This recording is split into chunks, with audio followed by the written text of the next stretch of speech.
Olá, estamos iniciando aqui mais um podcast, é uma alegria estarmos aqui com você, como temos estado aqui todas as quintas-feiras, às 21 horas, 9 horas da noite, é o nosso podcast. E eu trouxe hoje aqui um casal que já esteve comigo aqui há umas semanas atrás, e hoje a gente vai falar de um tema muito interessante. A gente vai falar sobre namoro, sobre relacionamento, em geral, no namoro, no noivado, no casamento. A gente estava aqui um pouquinho antes de começar falando sobre isso, né? A gente é de gerações diferentes. Eu estou com meus 60 anos, estou com um casal aqui que é de uma geração mais nova do que a minha, mas que ainda preserva alguma das coisas que eu trago lá de trás. E que a gente tem uma geração mais atual e que elas não dão nenhum valor para as coisas que a gente preserva lá de trás. Então, a gente vai falar um pouco sobre tudo isso aí, sobre esses relacionamentos, namoro, e o que a gente vai falar dentro de um contexto de namoro cristão, né? Eu estou aqui com um casal de cristãos, um casal de líderes da igreja evangélica, da mesma igreja que eu participo, da Sara Nossa Terra, e a gente vai trabalhar sobre esse tema. E eu vou já apresentá-los para você, só lembrando para você me ajudar aí. É importante a sua participação conosco, você dar o seu joinha, um comentário que você faça, botar um ok, você falar gostei ou não gostei, ou um palpite, né? Por exemplo, eu estou trazendo o casal e o tema de hoje aqui foi porque vocês gostaram deles, algumas pessoas fizeram comentário, nossa, muito legal e tal, e alguém então falou assim, vamos usá-los para fazer o outro podcast sobre relacionamento, por isso que eles estão aqui, por causa de alguém ou algumas pessoas pediram. Então, nos ajude, comente, vai lá no nosso canal do YouTube, se você não é inscrito, se inscreva apertando o sininho, né? Quando você aperta o sininho, toda novidade que chegar, você vai ser comunicado. E também no Instagram, Lindomar Alves, tem muitos recortes lá. O recorte que foi colocado essa semana está muito legal, que é um recortinho do pastor Marconi. Então, vá lá no Instagram, participe também. Se puder, siga a gente, esteja lá conosco e você nos ajuda muito nisso, tá bom? Vamos lá, eu estou aqui com um casal que é Elanilson e Elizabeth, estiveram aqui, eu não sei dizer quantas semanas atrás, 4, 5, 6 semanas, não sei, né? Porque a gente, são tantas, vai fazendo, e eu quero apresentá-los mais uma vez para vocês, então, Elanilson e Elizabeth, começando por ela, né, Elizabeth, boa noite, Elizabeth, muito bem-vinda aqui conosco, prazer tê-los aqui novamente. Boa noite, Bispo. Um prazer estar aqui novamente, conversando com o senhor. Um prazer estar aqui com vocês. Gostaria de dizer para vocês que estão nos assistindo, para vocês compartilharem, mandar esse podcast aí para o máximo de pessoas possíveis. As pessoas que estão solteiras, de repente, têm dúvidas sobre esse tema de relacionamento. Talvez você está namorando, tem dúvida em relação ao noivado, ao casamento. Pessoas que estão casadas também, porque nós nos relacionamos a todo momento. Nós somos seres relacionais. Então, eu acho que é uma temática muito atual e nós vamos conversar bastante sobre isso. Exatamente. E assim, eu estava aqui pensando enquanto você falava, né? Quantos anos de casado vocês têm?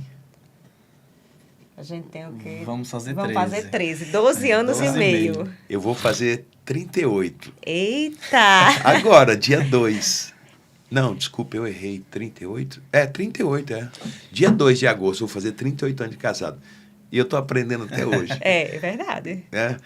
Elanilson, bem-vindo, bom tê-lo aqui novamente. Obrigado, Bispo, boa noite. Desde a nossa última vinda aqui, né, nós conversamos bastante e como foi prazeroso, né, poder conversar um pouco e compartilhar um pouco da nossa vivência. E agora, então, né, sobre esse assunto, essa temática que nós também achamos extremamente importante, principalmente nos tempos atuais de hoje. Eu acho que as coisas têm se perdido um pouco, ou falta orientação, muitas das vezes. Nós tivemos essa orientação bem de perto, acho até que foi um pouco excessiva no nosso caso, né? Eu vou falar um pouco a respeito disso depois. Mas eu queria agradecer de verdade pela oportunidade e vamos mais uma vez aí poder debater sobre um assunto que eu acho extremamente importante. Maravilha. Eu já notei uma coisa aqui, eu vou fazer uma observação. Eu perguntei quando de casada, a Elizabeth deu uma titubeada e ela Nilson que respondeu, né? E o normal não é isso, né? O normal é a gente, os homens esquecem e as mulheres estão sempre data, né? E outra coisa, né, que a gente deve falar dentro aqui da nossa conversa, para elas é muito importante a gente saber as datas. E pior que a gente nunca sabe, né? Pelo menos é o meu caso, que eu vi aqui, que talvez não seja o seu, né? Depois eu vou contar uma coisa, eu vou contar uma coisa do nosso casamento que eu, assim, achava muito engraçado, que me preocupava muito, assim, eu ficava louco, assim, quando eu chegava em casa, às vezes, aí ela olhava pra mim, aí ela, né, oi, amor, e eu, oi, amor, respondia, e aí ela perguntava, não percebeu nada? Eita. Você não percebeu nada de diferente, e aí já bateu o nervosismo, né, o sangue ia lá pros pés, eu falava, não. Aí eu olhava o cabelo, ela não pintou o cabelo, e eu ficava tentando adivinhar. E aí eu ia tentando, né? Eu falei, e agora? Né? Por roupa, e eu olhava, não, essa roupa eu já conheço. E eu ficava extremamente nervoso, né? Maquiagem, enfim, olhava assim. Aí às vezes eu chutava, cortou o cabelo. Aí ela, não, amor. E aí eu ia chutando. Aí ela, amor, sobrancelha. Nossa. E aí eu ficava, né? Eu ficava revoltado. Eu disse, amor, você tira 2 pelinhos aqui e você perceba. Você quer que eu perceba, né? Me poupe, né? Mas assim, enfim. Mas vamos aqui, antes da gente fazer aqui umas perguntas, eu quero que fale um pouquinho de vocês. Vocês têm uma filha, ela está até aqui com a gente no estúdio. Qual é a idade da Bia? Qual é o nome dela? A gente chama de Bia, mas tem... Qual é o nome? O nome dela é Ana Beatriz. Ana Beatriz. Isso. A Bia, ela tem 9 anos. Né? Nós planejamos... o nascimento dela, e foi exatamente assim como nós previmos, né? Desde a data. Planejamos, vai, né, acontecer mês... E aí deu tudo certinho. E ela nasceu, pra gente foi uma bênção. Nós respeitamos todas as etapas, assim, desde o namoro até quando nós casamos. Então, sempre foi tudo muito... debaixo de muito planejamento e muita oração também. E com ela não foi diferente. Então, hoje ela tem 9 anos de idade, assim, uma criança... extremamente meiga, doce, compreensiva, e uma criança, assim, muito de Deus, assim, sabe? Ela ensina muito. Todas as noites ela faz o devocional dela, às vezes a gente tá cansado, e ela, né, chama, papai, mamãe, hoje vai ser qual o capítulo? E aí a gente conversa sobre, debate, e oramos juntos, e ela foi um presente de Deus nas nossas vidas. Eu queria que a Bia, que a galera vai ficar curiosa lá, porque eu falei que a Bia tá aqui, e eu vou fazer aqui uma fala que eu fiz da outra vez que vocês vieram. Queria que você encostasse aqui no seu pai, aqui pra câmera pegar você, aqui, Bia. Pega lá, Jean, só para mostrar que eu quero falar dela ali. A cara do pai. Peraí. Aqui, aí. Olha só. O Elanilson é esse negão, né? Eu falo assim porque eu já brinquei com eles, perguntei até pra ele e pra ela. Ele, não, ele tá nem... E é casado com uma mulher loura, né? Bem branquinha. E aí saiu essa menina linda aqui, cor de jambo, né? Coisa mais linda. Obrigado, Bia. Deus abençoe você. Eu presumia que fosse Ana Beatriz, porque a minha também é Bia, todo mundo chama de Bia, e aí eu chamo ela de Bia, mas o nome é Ana Beatriz. Maravilha. Então, vocês estão... Quantos anos você falou de casado? Vai fazer 13 anos, dia 15 de dezembro. E falar um pouquinho sobre o processo, né? Isso. Quando eu entrei na igreja, ele já era da igreja, né? Ele já tinha tido outros relacionamentos, mas... quando eu entrei na igreja, ele tinha finalizado, encerrado um relacionamento recente, né? E a gente se conheceu inicialmente como uma amizade, mas a gente foi começando a ter algum sentimento pelo outro. Na igreja. Ele já estava na igreja, ele era líder na igreja, e aí quando eu entrei... Na verdade, ela começou a dar em cima, mas eu me segurei. Até parece, viu? Olha aí, até parece, viu? Eu me segurei um pouco, assim. Olha que você tá aí, ó, na internet, viu? Deus tá vendo, viu? Bom, aí a gente começou com amizade. E aí, em um momento, a gente viu que tinha o mesmo propósito, que as ideias eram parecidas, os sonhos, e a gente falou com a nossa liderança e decidimos orar, né? Então, a gente primeiro passou 2 meses orando individualmente, eu e ele, para saber se realmente era isso que a gente queria. E aí, depois, a nossa liderança nos deu mais 7 meses, que foi um período que a gente ficou orando para namorar. Nesse período, não tem abraço, não tem beijo, não tem nem aperto de mão. Eu lembro que uma vez a gente, no carro, aí ele foi, colocou a mão em cima da minha. Eu já puxei a mão, porque a gente não tinha nem esse negócio de aperto de mão. Era realmente uma coisa assim, separada. Então, a gente orava, era como se fosse uma amizade. Porque a partir do momento que a gente tem um contato físico naquele momento, então isso poderia interferir nas respostas das nossas orações. Então, a gente passou 7 meses orando, depois nós fomos liberados para namorar, e aí a gente namorou 2 anos, noivamos, ficamos 2 anos noivos. Então, foram 4 anos para a gente poder casar. E aí a gente casou. No início, quando eu comecei a falar, eu falei que eu achei até que algumas coisas foram excessivas já no nosso período, porque aconteceu uma situação, nós estávamos orando e antes de me tornar amigo dela e iniciar esse processo de oração, eu era amigo do irmão dela, Rogério, que foi onde surgiu, onde começou tudo, né? Eu, como um ótimo estrategista, me aproximei logo do irmão, né? Mas aproxima mesmo com essa estratégia, querendo conhecer a irmã dele? Não, tô brincando. Fala a verdade. Não, na verdade, eu tava saindo de um relacionamento, né? E eu já tinha uma amizade com o Rogério, eu não era tão próximo. Mas eu já vinha notando algumas coisas nela, que quando eu projetava, né, uma esposa, para mim, ela tinha as características. Então, eu me aproximei de Rogério. E eu era amigo de Rogério. E me tornei também amigo dos pais de Rogério.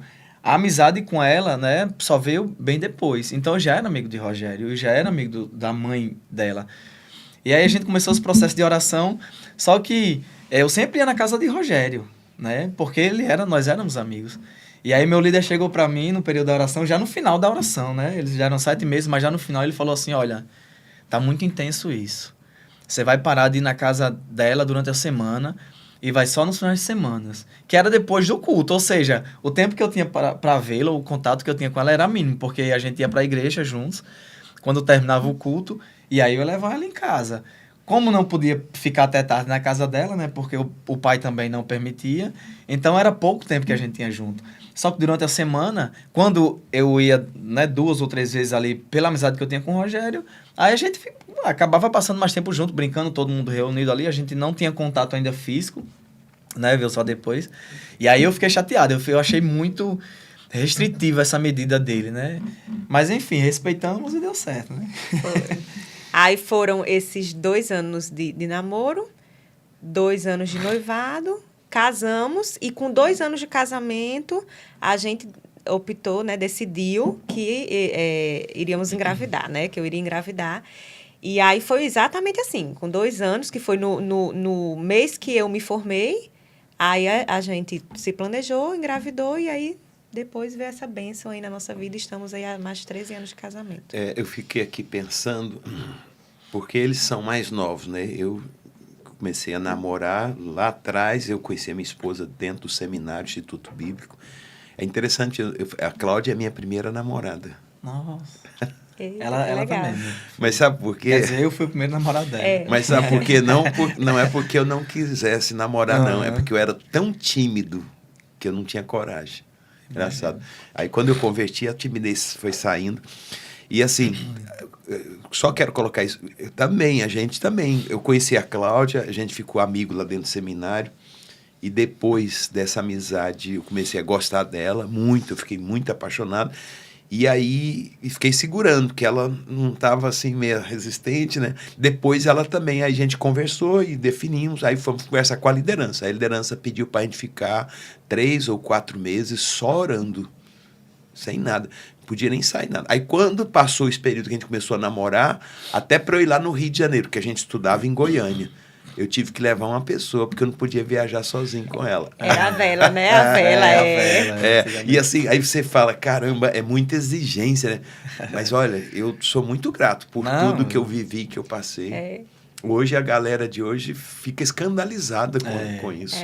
Quando você fala que é interessante ter um período de oração. Antigamente era o cortejo, oração, namoro, noivado, casar. Hoje se fala em oração para namoro, eles morrem, né? Olha, eu vou falar uma coisa aqui. Hoje a pessoa já chega e fala, bispo, eu engravidei essa menina, quero casar com ela. É meio doido, fala, meu Deus. Só que assim, eu quero que você que está assistindo a gente, isso é ruim para você. Porque você já casa com a criança, você não teve tempo para nada. Tudo na vida tem um processo, tem um período de maturação, né? O relacionamento em si, isso aqui, ó, estava vocês falando, a Bia tem 9, vai fazer 10 e eles têm 13.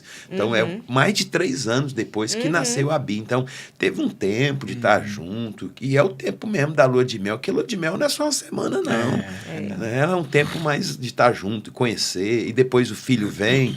Aí já muda, e é como, né? Então, eu acho que tudo tem o seu tempo e é importante a gente tentar, talvez, até voltar a essa... Não uma imposição, resgatar. Não, né? Trazer isso para hoje, mas quem quiser, seria muito bom, né? As pessoas chegam, ela fala, eu tô gostando daquela menina. Não, ore primeiro, dá um tempo. Aquela coisa, moda antiga minha, né? Que acho que para você também foi... Você conhece... Você namora, você fica noivo, depois você casa e vai ter problema. Então, se não passar pelas etapas, quando os problemas vierem, a probabilidade de você acabar tudo é muito grande, né? Então, a importância de todo esse contexto que a gente está falando, que eles viveram, que hoje as pessoas não querem viver, né? Elas querem já entrar assim. E eu quero fazer uma pergunta para ambos, talvez até a Elizabeth responda primeiro. O que pode e o que não pode dentro de um namoro para você hoje? Não vamos pegar mais a sua história. A sua história já sabemos que foi, e eu até gostaria que a gente trouxesse isso de volta. Mas hoje, o que você acha? O que você acha que pode e o que não pode dentro de um namoro? Estamos falando de um aspecto cristão, de um namoro cristão. Bispo, eu ouvi uma frase, eu não lembro de quem é, mas que fala que a Bíblia ela é mais atual do que o jornal de amanhã, né? Então, assim, existem princípios que estão ali na Bíblia que, independente da geração, eu acredito que esses princípios eles não podem ser mudados, né? Então, o que é que não pode, definitivamente não pode dentro de um namoro cristão? Sexo. Sexo foi criado para depois do casamento, né? O sexo é uma aliança por várias questões, né? Você tem a questão de riscos de doenças, né? Você tem uma aliança que é feita do ponto de vista emocional, também do ponto de vista espiritual. Então, isso, assim, para mim, já está ali na Bíblia e é ponto. Então, isso não pode dentro de um namoro cristão, né?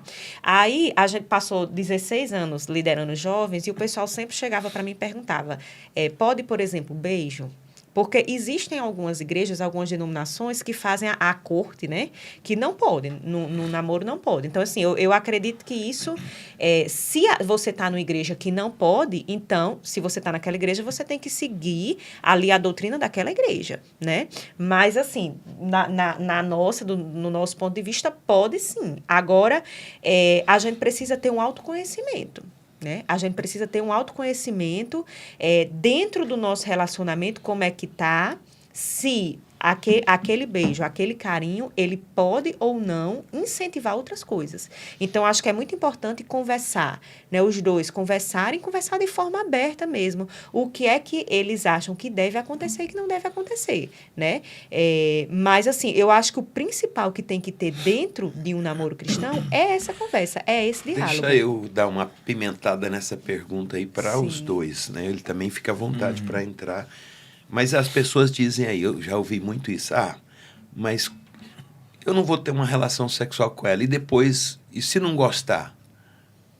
Como é que Então, assim, eu tenho que experimentar para saber se é isso mesmo que eu quero, se é esse o casamento mesmo que eu quero. Como é que vocês veem isso? Eu vejo assim, quando a gente fala isso, é como se a gente tivesse colocado o sexo como principal.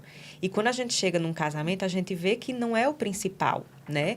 Então, eu acho que o fato de gostar ou não, o casal ele vai alinhando durante o casamento, né? Com certeza, as primeiras vezes, talvez a pessoa não vai gostar, como vai se aperfeiçoando e vai se conhecendo, né? Um vai conhecendo o outro ao longo do tempo. Então, eu acho que o que a pessoa precisa experimentar no namoro não é o sexo. O que a pessoa precisa experimentar é o quê? São os princípios dessa pessoa, se condizem com o seu, é o caráter dessa pessoa. E isso você vai conhecer aonde? No relacionamento, na conversa.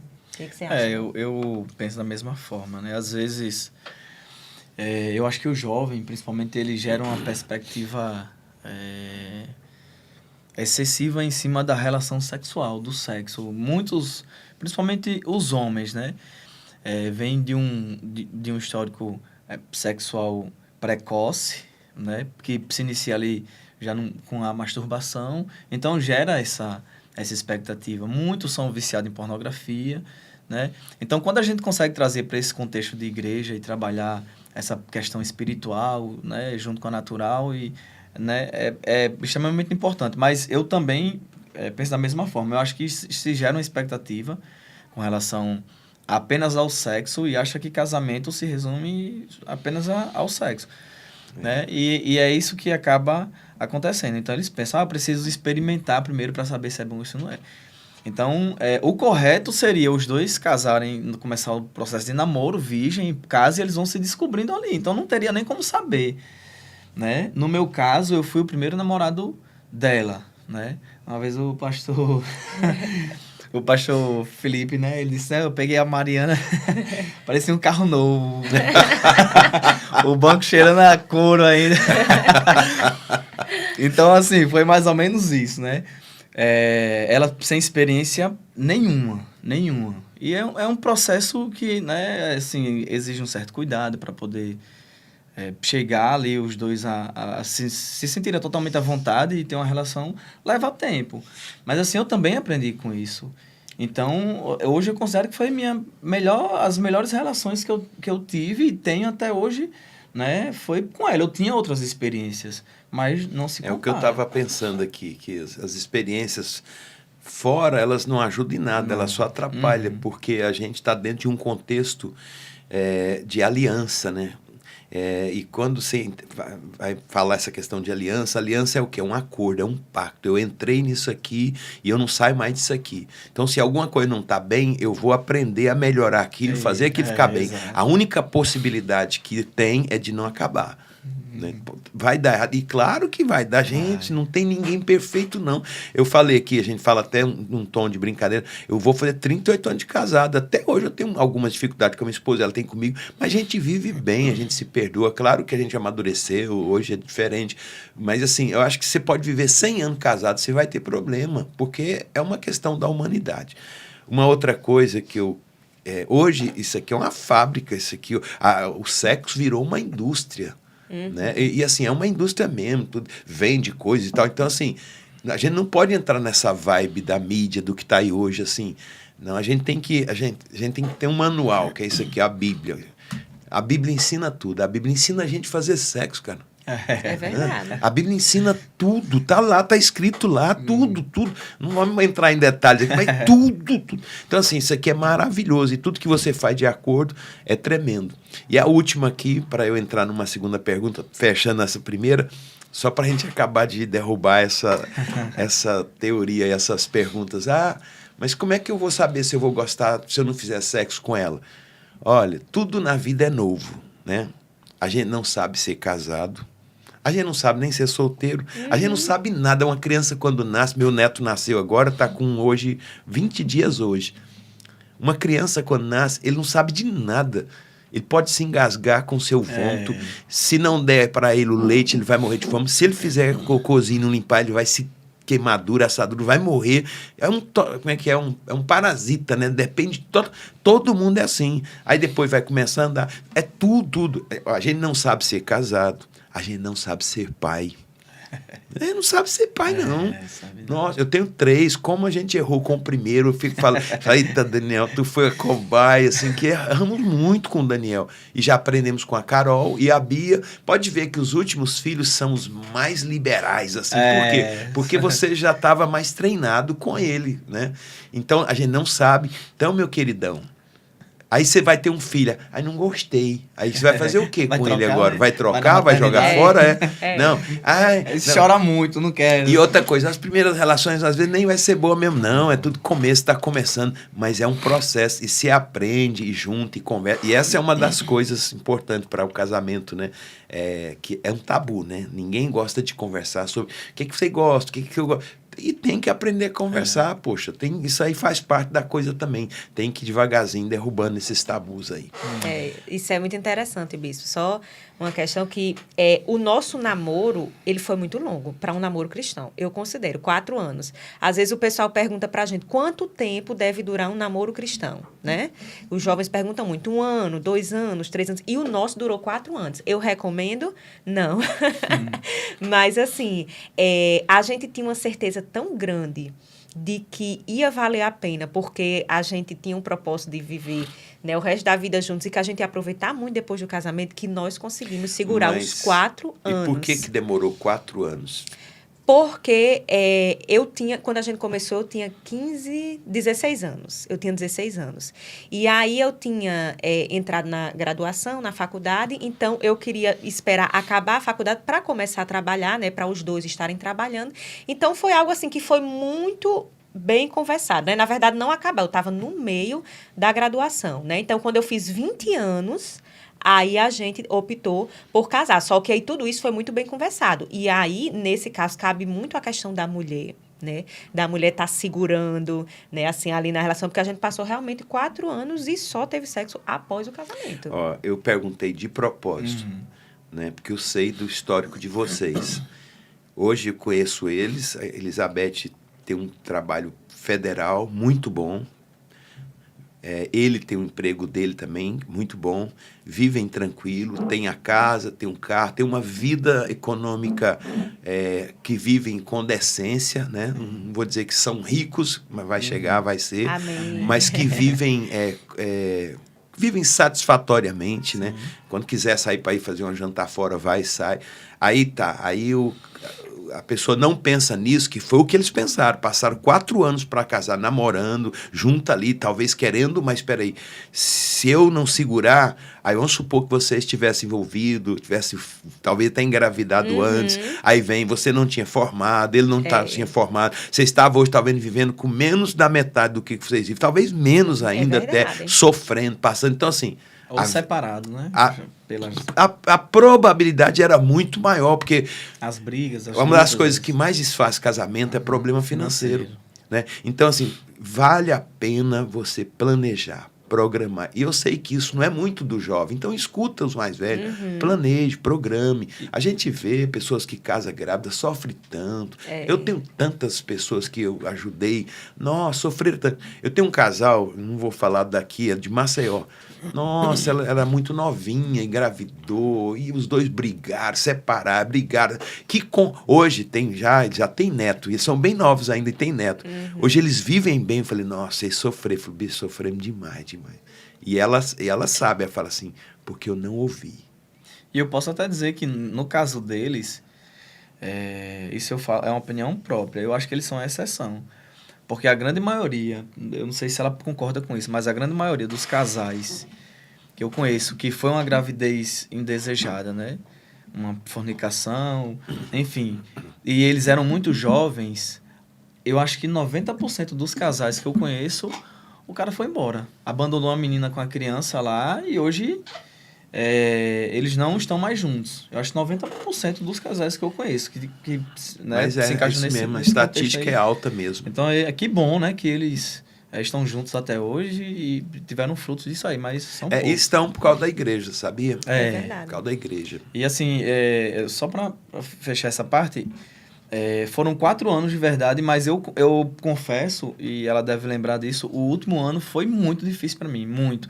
Eu não chegava a falar diretamente para ela, mas eu já estava numa situação tão difícil assim no meu limite, porque assim, nós somos carne também, então existe a parte fisiológica, né? Nós não tínhamos tanto contato, mas eu como homem eu sentia, né? Então a gente sentiu quando o beijo mudou, quando o abraço mudou, e eu estava no meu limite.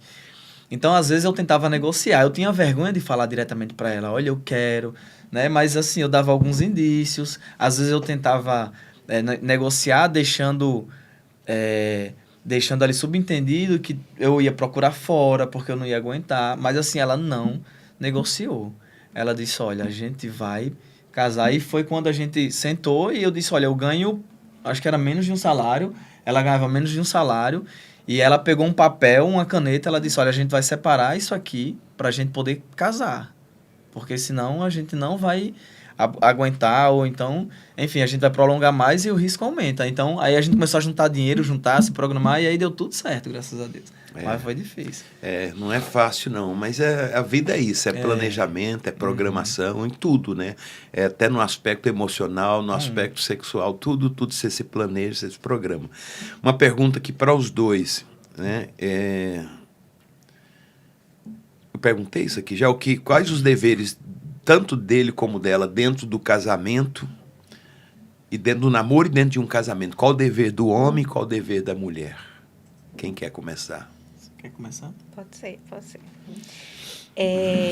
Eu acho que a mulher, dentro do namoro, ela precisa se abrir, né? Ela precisa mostrar suas emoções, seus sentimentos, e ela precisa ajudar nessa questão da racionalidade mesmo, né? De um planejamento, dos sonhos ali que tem para o casal. Então, acho que ela tem essa... A mulher, ela consegue fazer várias coisas ao mesmo tempo, né? Então, ela tem que, de um lado, contribuir com essa parte do diálogo, porque, por exemplo, no nosso relacionamento, a gente passou 2 anos sem ter uma briga no namoro. Mas por quê? Porque eu não me abria, né? Então, eu acho que é importante, desde o namoro, a mulher já se abrir, já falar dos sentimentos, né, para o namorado, e trabalhar com essa parte do planejamento.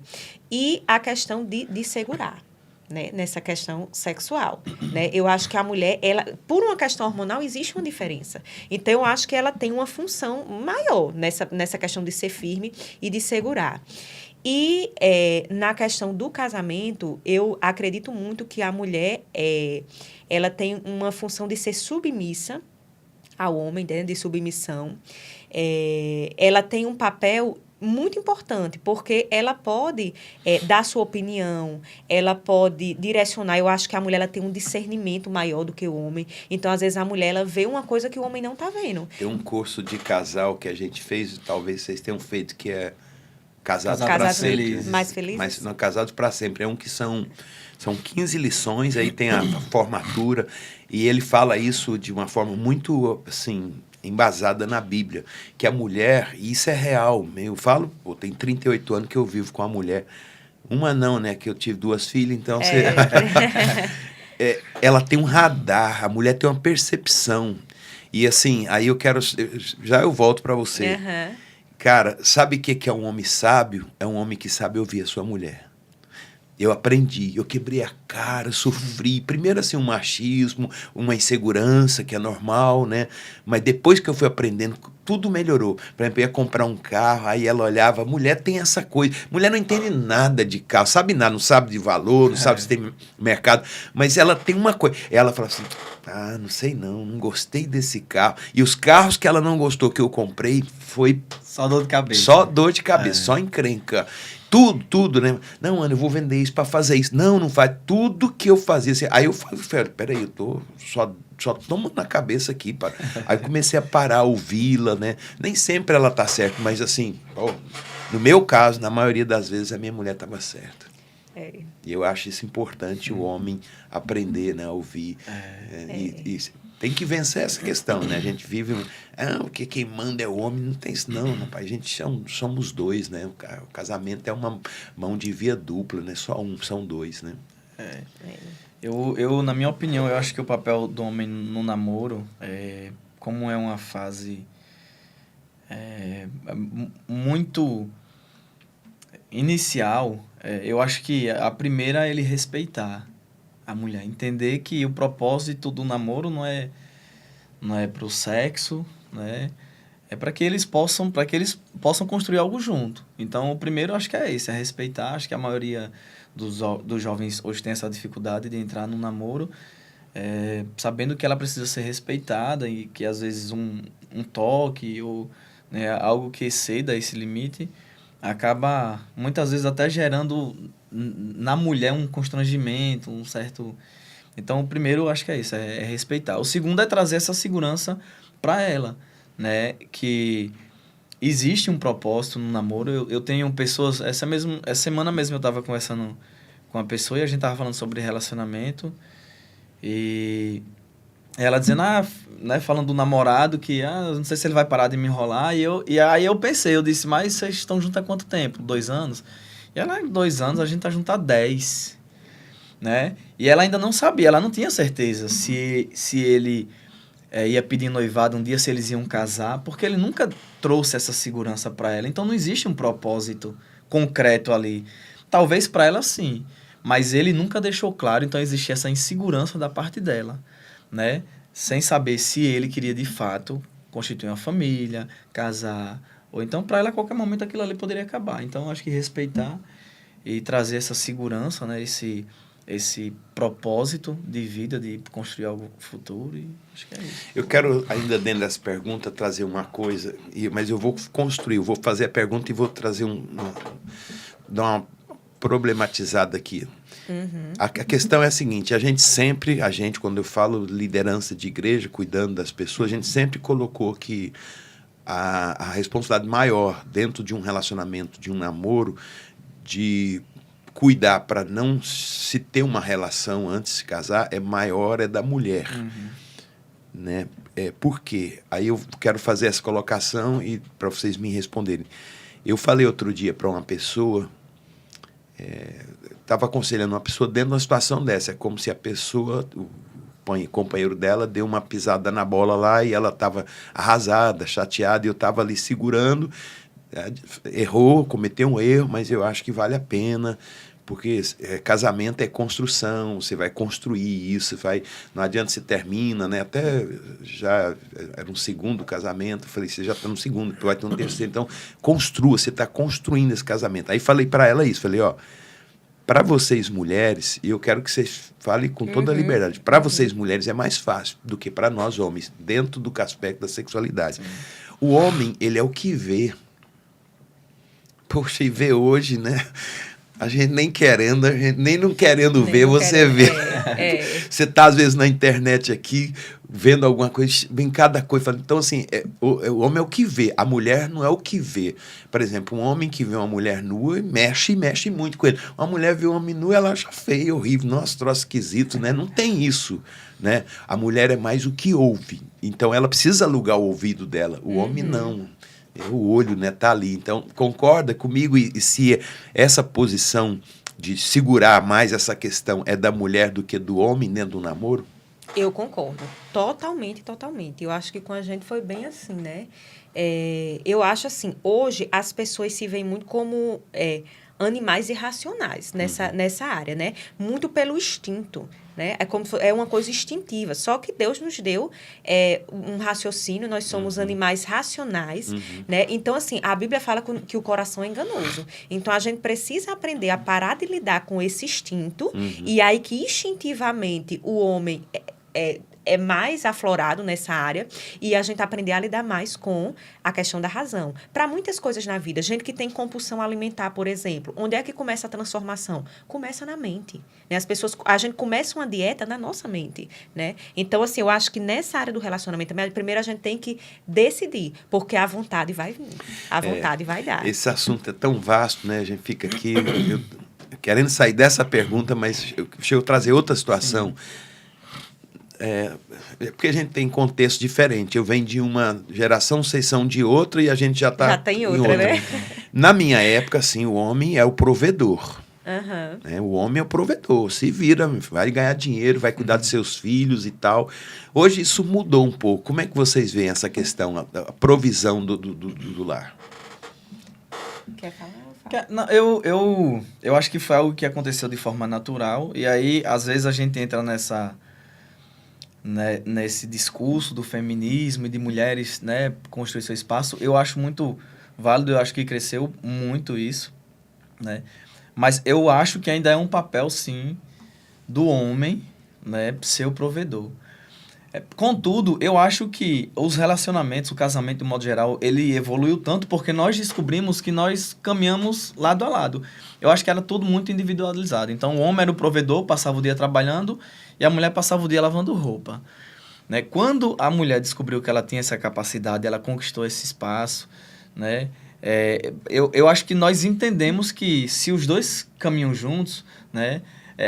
Eu acho que é aquela história, se você quer Tem um ditado que fala, se você quer ir longe, vá sozinho. Se você quer ir em um lugar inalcançável, vá... Enfim. Provérbios, ele fala assim, quem anda sozinho pode ir mais longe. Isso, mas se você quer... Quem anda sozinho pode ir mais longe. Não me lembro. Eu também não me recordo. Mas enfim, então eu acho extremamente importante. Porém, o que eu não acho interessante é quando... Eu acho que hoje existe uma omissão por parte dos homens, e eu falo na relação de um modo geral.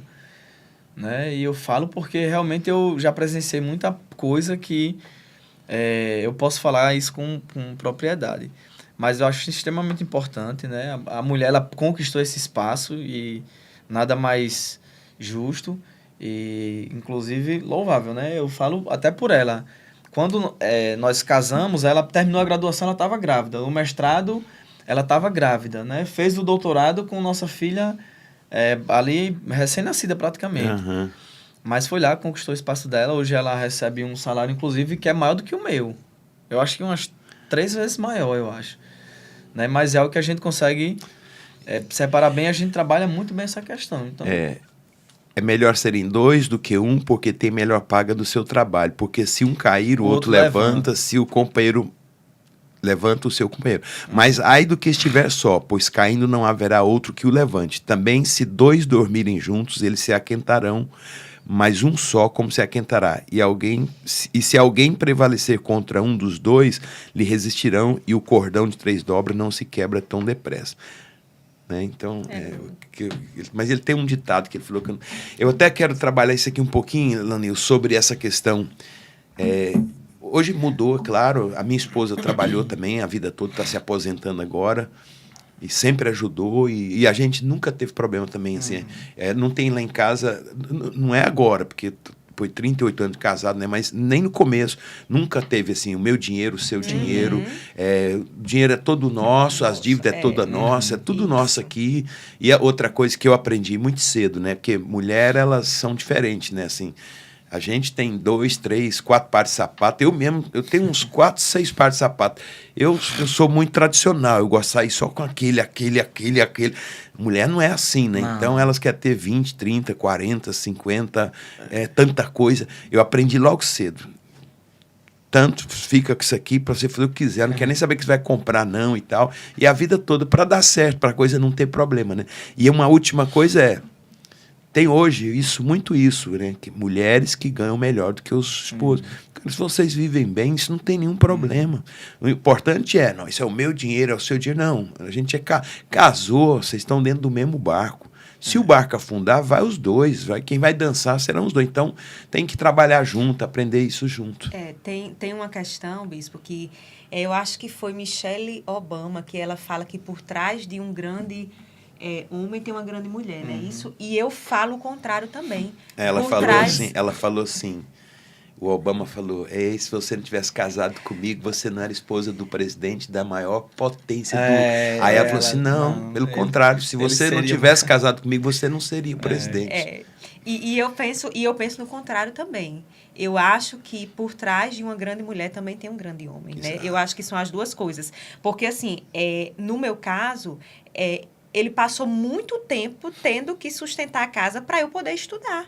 Porque senão não teria como estudar. Como é que eu estudar, ia fazer graduação, tudo, se ele não tivesse, né, permitindo isso? Então, a nossa vida sempre foi conversada. Então, primeiro eu fiz faculdade e ele teve que segurar. Depois ele foi fazer a faculdade. Então, assim, tudo isso a gente foi conversando e planejando juntos ali os dois. Então, acho que é por isso que dá muito certo. Porque hoje eu vejo que as pessoas veem como uma competição. E não é uma competição. A gente tem que trabalhar como um time, né, nessa área. Então, assim, o homem, ele é o provedor, até porque o homem, ele tem, eu acho que emocionalmente, ele é mais, assim, estabilizado, geralmente, do que a mulher. Então, o homem, ele é o provedor, ele tem essa responsabilidade, isso é importante. Mas a mulher, ela é a auxiliadora, ela é a ajudadora, né? Então, assim, hoje, só um trabalhando é muito difícil, porque a gente vive num mundo, né, que a inflação tá aí, né, que tudo é muito caro, então acho que é muito importante os dois trabalharem, e a mulher hoje, ela sente essa necessidade de trabalhar também, não era Claro. como antes que tinha, né, cada um tinha ali o seu, a mulher vai ficar em casa, o homem vai trabalhar. Não, hoje a mulher, ela também vê que ela precisa, ela tem essa necessidade de trabalhar, né? Então, eu acho que as coisas são mais compartilhadas, são mais bem divididas, e eu acho que assim dá muito Olha, certo. eu achei o provérbio, diz assim, se quer ir rápido, vá sozinho. Se quer ir longe, vá com outro, vá em dupla. Alguns falam, vá em grupo. Eu acho também que isso se encaixa muito num contexto geral. E aí entra no perfil de pessoa para pessoa, eu falo porque... A tradução que você falou, eu lembrei. Quem anda sozinho pode ir mais rápido, mas nem sempre vai mais longe. Então, acho que é isso. Agora, o que é que acontece, Bispo? É por isso que eu falei. Eu acho que o problema não está quando a mulher ganha mais. Mas dentro de um contexto de relacionamento, quando o homem, quando ele não é o que protege, o que cuida, né? Então, eu acho que o problema tá aí. Eu conheço muitas pessoas que eles precisam chamar o pai para ir trocar uma lâmpada. Eu conheço pessoas que estão em relacionamento, que qualquer problema no trabalho, o marido chega em casa chorando e a esposa tem que acalentá-lo porque ele está tendo uma crise de ansiedade e parece que ela é mais a mãe do que a esposa. Então, se ela está nesse contexto, que ela que tem que proteger o homem, que ela que tem que trocar uma lâmpada, ela tem que consertar alguma coisa, ela tem que proteger porque ele está num dia mau, né? Ele está feridento, ele está ali machucadinho, ele teve um probleminha, ele vai chorar. E ela ganha mais, então é natural que nesse contexto, né, ela vai dizer, poxa, eu sou o homem da casa, né? Eu que faço tudo, eu que domino, eu que... Inclusive tem alguns casais que eu conheço que todo mundo, quando olha para o homem, e é interessante porque às vezes não está no mesmo ciclo, mas é o termo que eu geralmente ouço. As pessoas, quando olham para as pessoas que têm esse perfil, falam, esse homem é um banana.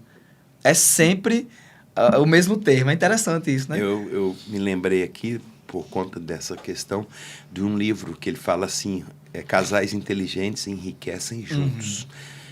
Eu vejo muita competitividade nos casais. A mulher querendo ganhar mais do que o marido querendo ganhar mais que a mulher, o dinheiro é meu, isso aqui é meu, isso aqui é seu. Então, assim, não tem isso, né? A gente tem que ter inteligência. Eu quero ver, a esposa tem que desejar e querer e trabalhar para que ele cresça mais do que ela. E ele trabalhar e querer que ela cresça mais do que ele, né? Então, hoje eu até brinco com a minha esposa e falei, queria que tu ganhasse, era 10 vezes o que você ganha, que aí eu ficava mais tranquilo, né? Então, eu acho que é isso, casais inteligentes enriquecem juntos, né? Eu preciso dar uma corrida aqui, que eu tenho ainda algumas perguntas e a gente se alongou muito. Mudando aqui de pergunta, os homens da nova geração são frouxos? O que vocês acham? Mas agora... Demais. Deixa comigo. Não, brincadeira. Não, eu acho, Bispo. Eu acho que hoje a gente tá numa geração... Eu acho que eles se acovardaram. A gente tava até falando outro dia desse lá no trabalho. E aí é num contexto fora a igreja. Mas eu achei interessante eles terem trazido esse comentário. Porque casa com tudo que a gente tá conversando aqui com o que tá acontecendo. Né? Uns amigos meus, eles falaram que hoje eles têm medo quando eles vão para uma festa. E um deles falou que aconteceu isso com ele. Ele foi numa festa, num barzinho. E ele chegou nesse barzinho, tinha 7 mulheres numa mesa. 7 mulheres numa mesa. E aí eles já ficam intimidados, né? As mulheres hoje dizem que os homens não chamam mais pra dançar, que os homens estão frouxos. E foi isso que ele falou. Ele disse que uma das que estava na mesa saiu lá e foi chamar eles pra dançar e eles se sentiram acuados ali, intimidados e com medo mesmo. E não foram, eles disseram, as mulheres são muito atiradas. Então, eu acho que é um pouquinho de cada. Eu acho que a mulher, ela descobriu mais o poder que tem, isso eu falo de um contexto de modo geral. E o homem, ele ficou mais retraído. Mas existem hoje, né, as doenças emocionais, e isso aí a gente sabe que realmente é muito forte. Né? Mas eu acho que hoje os homens, eles se omitem muito. Então, hoje nós estamos, sim, numa geração de homem frouxo. Inclusive, às vezes, no casamento. Eu acho que, às vezes... É muito importante o homem se posicionar, ele não precisa ser agressivo, ele não precisa bater, ele não precisa... Mas a tomada de decisão, né, ele tem que mostrar que ele é a força. Eu acho minha esposa extremamente mais sábia. Ela sabe. Eu sou muito... às vezes, eu sou muito inseguro. E aí eu vou conversar com ela, e ela traz assim, ela vem com as opiniões, assim, de uma sabedoria que é algo que vem de Deus, né? Mas quando ela traz, aí eu penso, né? Aí eu vou tomar uma decisão. Mas a decisão, geralmente, né? Essas tomadas de decisões são em conjuntas, assim. Mas ela sempre respeita muito o que eu falo. Mas eu acho que é isso. Eu acho que o homem, ele tá muito omisso hoje, muito frouxo. E isso tem atrapalhado bastante. E a Elizabeth? Eu também acho que tá bem complicado para essa geração, né? Às vezes as meninas jovens da igreja chegam para mim e falam: e aí, tô gostando do menino, o menino tá gostando de mim, mas o menino não tem coragem de chegar, não toma iniciativa. Aí ela nem os que gostava quando chegava o menino para ele, que ele, né, ia dar as dicas, né? Mas a gente vive nessa geração. E assim, eu particularmente, eu jamais, na minha época, daria em cima de um homem. Eu acho isso inadmissível. Eu acho que quem tem que ter a iniciativa é o homem. Eu acho assim, eu falo muito para ele, eu não tenho interesse nenhum de aprender a trocar pneu. Quem quiser me julgar, me julguem, mas eu não quero aprender a trocar pneu. Eu quero, quando der um problema no pneu, eu ligar para o meu esposo e ele ir me socorrer, né? E ir trocar o pneu. Aí o pessoal, mas e urgência? Não só um detalhe. A gente paga seguro pra isso. Ele dizendo, a gente paga seguro pra isso, tá vendo? Mas eu vou ligar pra você, amor, pra você acionar o seguro, né? Pra ele resolver isso. Eu acho, assim, muito importante. Mas nem sempre foi assim, Bispo. Porque eu sou uma pessoa muito colérica. Então, no início do relacionamento, eu meio que queria dominar. Então, foi muito importante ele não ser um banana. Porque se ele fosse um banana, eu com certeza iria dominar. Mas não, ele era muito firme em tudo que ele fazia. Então, isso foi, assim, moldando. E hoje parece que ele é mais colérico do que eu. Parece que um vai pegando o temperamento do outro, né? Agora, para fechar essa aqui, eu quero fazer uma colocação. Por que essa garotada hoje está frouxa? E quero fazer uma outra colocação que ela é bem doida aí para os homens que estão nessa linha aí de ser mais passivo, mais frouxo. Primeiro, por que eles são?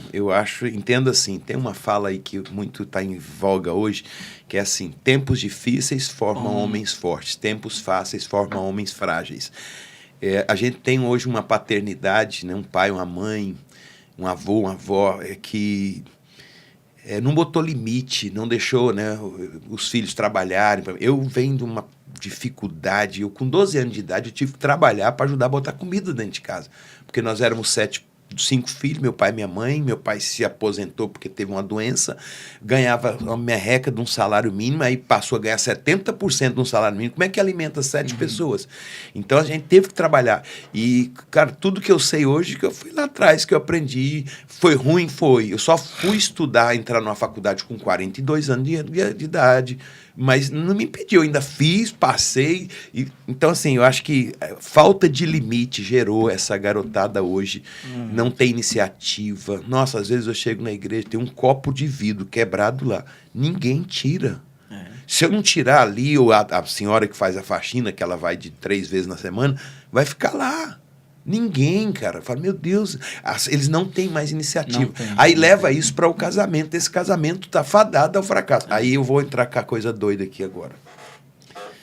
Ô, Marada, quer aprender? Olha para o reino animal.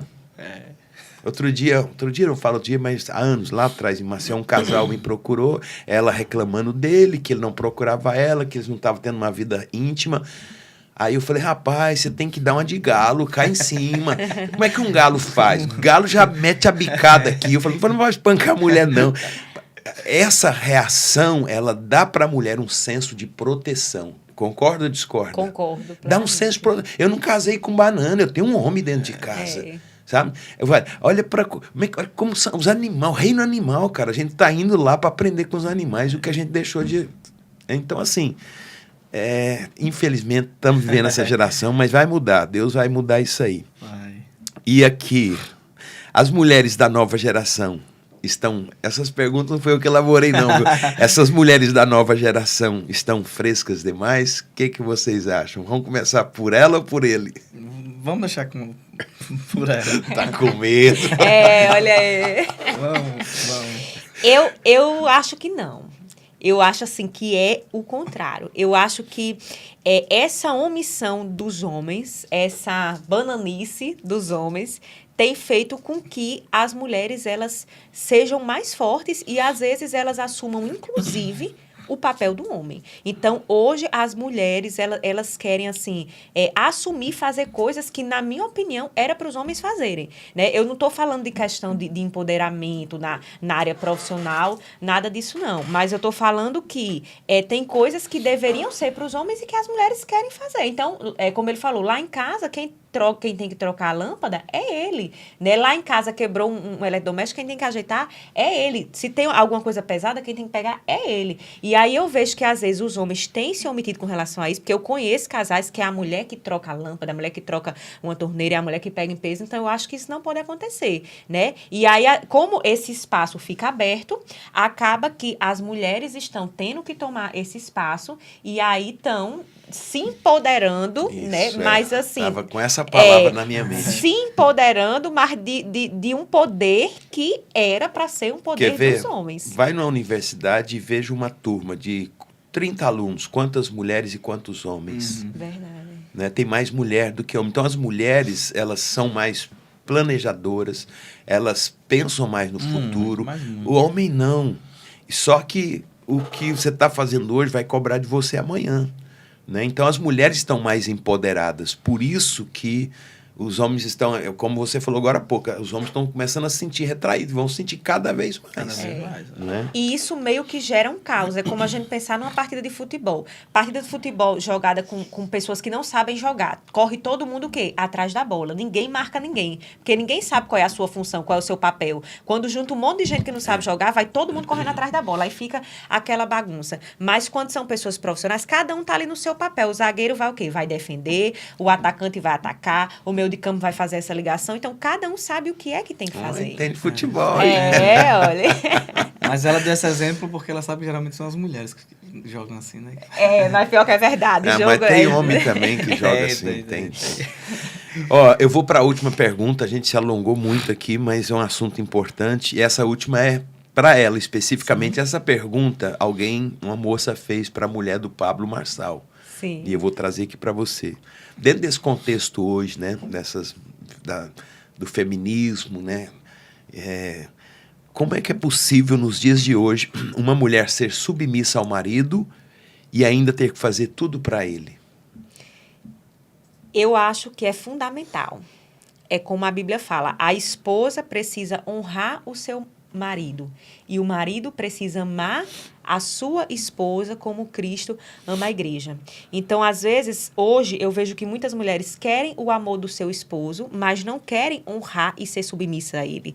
Então, ser submissa ao marido não quer dizer que você vai ser aquela pessoa passiva, que vai só aceitar o que ele vai falar, né? E ele dá as ordens e você vai só obedecer. Não, pelo contrário. A partir do momento que a gente constrói um diálogo que começa lá no namoro, depois vem pro noivado, depois vem pro casamento, a gente consegue ter essa submissão que é uma submissão ativa, que é uma submissão que eu estou abaixo da missão, né, do meu esposo, eu falo muito isso para ele, como uma ajudadora, como uma auxiliadora, mas tudo na base da conversa.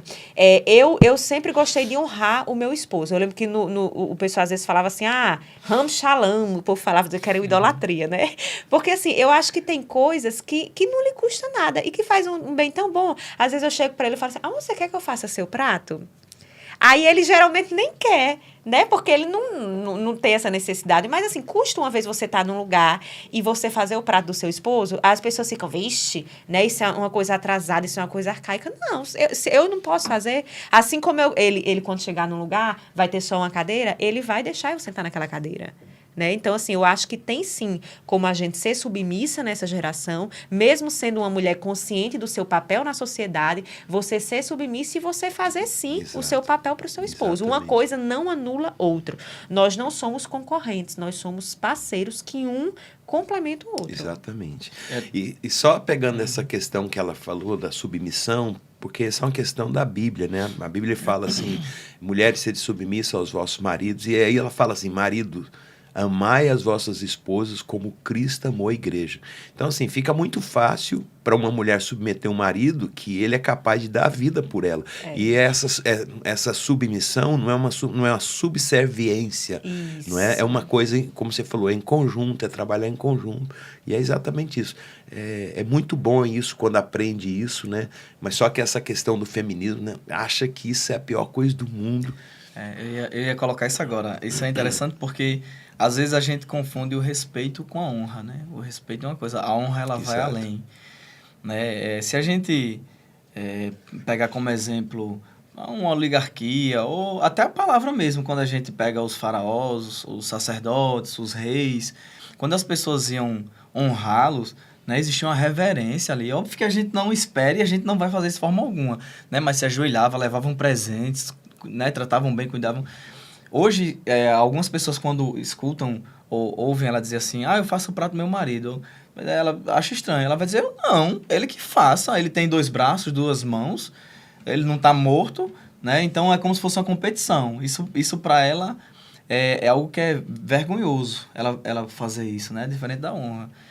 Então ela sempre tem isso e eu também, quando a gente tem a oportunidade de honrar uma outra, eu gosto muito de roupa boa, de perfume caro, eu gosto. Mas eu sempre prefiro comprar um mais caro para ela, um melhor para ela, sempre. Né? Então, hoje existe muito essa questão, como ela falou, parece que é uma competição, né? Bom, aí o Heleno estava falando sobre honra, né? Tem 2 coisas que são opostas, né? Uma é maravilhosa e a outra chega a dar ânsia de vômito. Uma é a honra. A honra é uma coisa bíblica, é você honrar mesmo. Honra quem honra. Eu faço muito isso. A gente nunca vai em Brasília sem levar um presente para o bispo, para a bispa. Nunca, nunca. A gente sempre honra mesmo. Até quando eles erram com a gente honra mesmo. O senhor está errado, o senhor está certo. Né? E a outra coisa é bajulação. Nossa, bajulação é uma coisa muito complicada, porque quem está bajulando está querendo alguma coisa em troca, e aí é complicado, né? E não tem nada em bajular. Agora, em honrar, sim, é maravilhoso. Bom, eu vou estar encerrando aqui, foi bem longo, mas foi muito legal. A gente falou bastante sobre namoro, sobre casamento, e eu quero mais uma vez agradecê-los por estar aqui. Eu sei que não é fácil, né? Obrigado, Elizabeth, obrigado, Elenilce, está com vocês aí para despedir do nosso pessoal. Bom, nós que agradecemos, né, mais uma vez estamos aqui, principalmente para tratar de um assunto como esse, que é algo que nós gostamos bastante. Então, Bispo, espero retornar novamente, né, em outras ocasiões aí, às vezes até para tratar do mesmo assunto ou de outros, né? Mas obrigado de verdade. E até a próxima. Maravilha. Obrigado, Elizabeth. Muito obrigado, Bispo, mais uma vez, pela oportunidade de estar aqui, conversando sobre um tema tão atual e tão importante, né, como nós mencionamos. E obrigada a você também que está assistindo esse podcast. Não esquece lá de compartilhar, de enviar para aquelas pessoas que você conhece, que é um assunto que todo mundo precisa debater, precisa discutir. É verdade. Vai lá no nosso canal do YouTube, que é o Lidere-se, se inscreva se você não é inscrito, e também no Instagram é eu, Lindomar Alves, vai ter vários recortes desse podcast aqui lá. Tá certo? Deus abençoe você e até a próxima semana.